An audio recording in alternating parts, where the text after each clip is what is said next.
যখন রানীকে না নিয়েই তার শ্বশুর বাড়ি থেকে তার নিজের ঘরে ফিরে আসে, তখন প্রত্যেককে দেখেই অবাক হয়ে যায়। কারণ রানী তার সঙ্গে আসেনি বলে সবাই তাকে জিজ্ঞেস করতে থাকে যে রানী কোথায়, রানী এলো না কেন। কিন্তু দুর্জয় কিছু উত্তর দিতে পারল না, রানী কেন এলো না। এরপরে যখন জিজ্ঞেস করে, দুর্জয় পুরোটা বলল। রানী এই প্রেগনেন্ট অবস্থায় এতটা রিস্ক নিয়ে একটা ডাকাত দলকে ধরেছে, যেই ডাকাত দল তাদের গ্রামের মানুষদের গয়না চুরি করার জন্য এসেছিল। হ্যাঁ বন্ধুরা, এই সব কথোপকথন যখন হচ্ছিল দুর্জয় এবং তার পরিবারের মধ্যে, ঠিক সেই সময় হঠাৎ করে তার দাদাভাই এসে দেখায় যে একটা নিউজ টেলিকাস্ট হচ্ছে।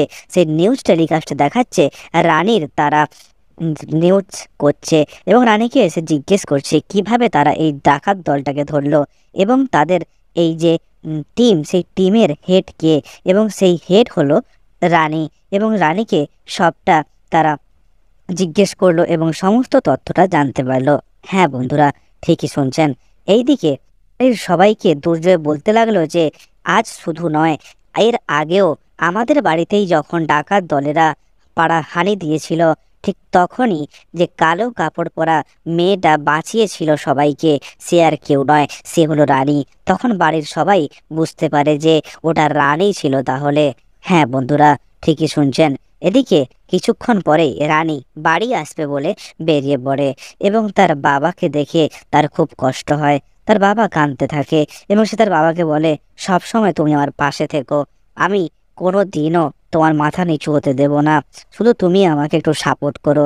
এই বলে বেরিয়ে যাবে, ঠিক তখনই তার বাবার হঠাৎ করে শরীর অসুস্থ হয়।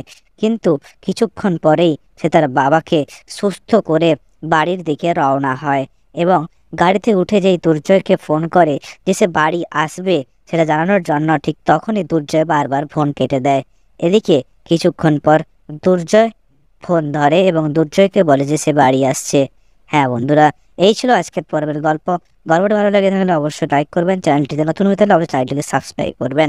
পরবর্তী পর্বে রানী বাড়ি আসলে তাকে তার শাশুড়ি কি বলে তা দেখার জন্য অবশ্যই চ্যানেলটিকে সাবস্ক্রাইব করে রাখবেন।